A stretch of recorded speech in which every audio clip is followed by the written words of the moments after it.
How's it going, guys? Liam here from AltSignals. Today we're going to be taking you through some of the top reversal patterns, what to look out for, how you can spot them, and what you should be doing when you see these patterns.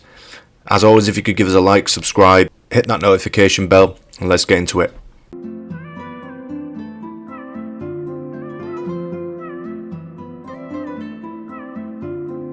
AltSignals.io.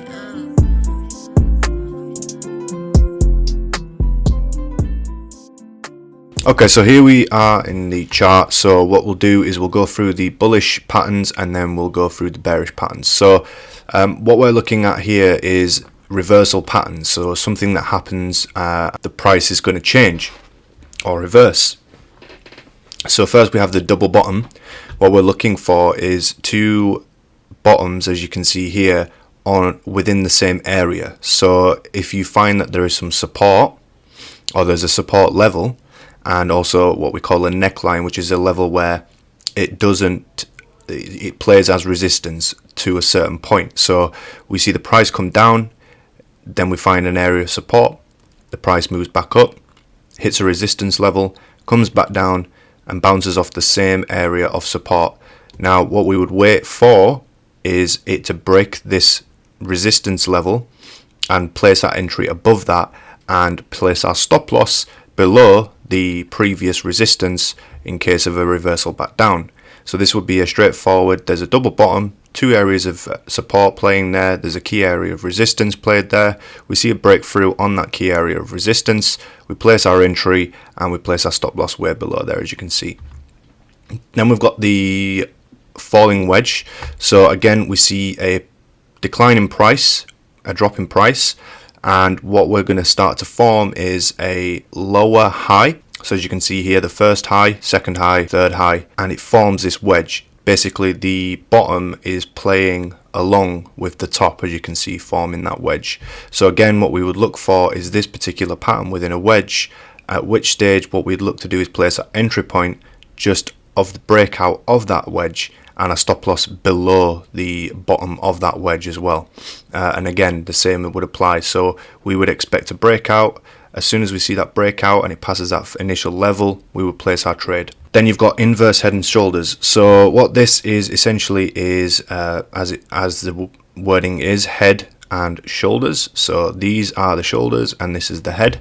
So again, we see a decline in price. We have a resistance area here and we have two areas of interest. So we see that the first area of interest is here, then we see that the increase in price hits that resistance level, and then we see a further drop in price, so it breaks through the initial support level that we saw here, and once it hits this key area of support, again we see the price drive back up, still hits the same resistance area as it has before, and then we'll see a price come down to essentially the same area of support from the beginning.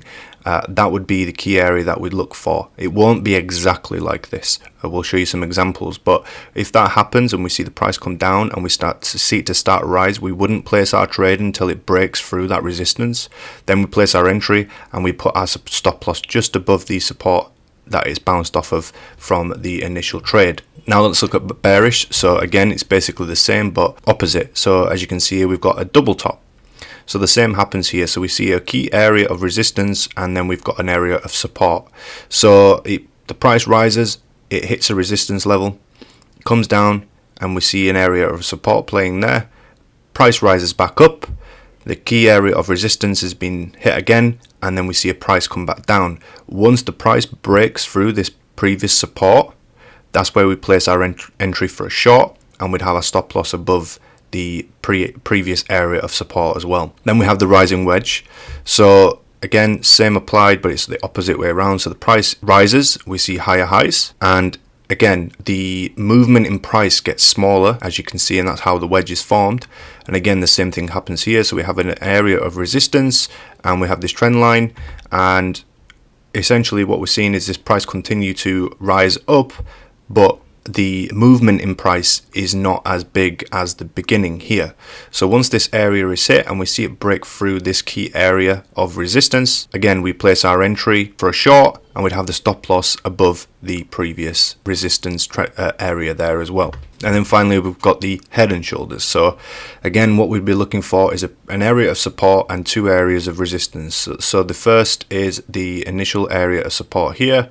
So the first shoulder is formed, then we see a price rise to a new area of resistance, and then we see a decline in price again down to the previous support level, and then we would move back up to the initial key area of resistance, forming the head and shoulders, at which stage we'd wait for the price to break through the support level, and we place our entry for a short, and then we'd have our stop loss again above the support level as well. So here are a few examples. So here's a double top. So you can see here, price rises, we see it hit this area and its key area of resistance, comes down, and then we see a price rise again, and at this point what we're looking for is this level here, this level right here.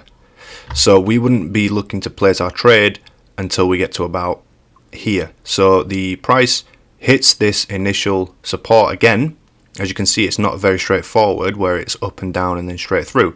We see this double top area here, we see the area of resistance hit twice, and again the third time we don't see anything. So as you can see, what happens is this price starts to break down. As soon as it breaks through that support level, we place our trade here and our stop loss will be here. Here we have the rising wedge. So as you can see, the price rises and we see the price movement start to get smaller and smaller, and again we see these three areas and these three areas here. As soon as the price breaks through this initial line here, we see what we do is we will place our trade here for a short. Here's an example of an inverse head and shoulders. So again, you can see how it's not exactly clear, but again, we see a decline in price, we see an area of support, again hits this initial resistance level, a new area of support is found here, a price rises back up to this resistance level, we see this price come down in the same support area as in this one, and then we see the price break through the previous resistance level, and we will place our trade here with our stop loss around here. So hopefully that was a nice and easy breakdown of the top reversal patterns that you can find in the charts. If you'd like to know more information or you'd like to contact us, please reach out to us at AltSignals.io.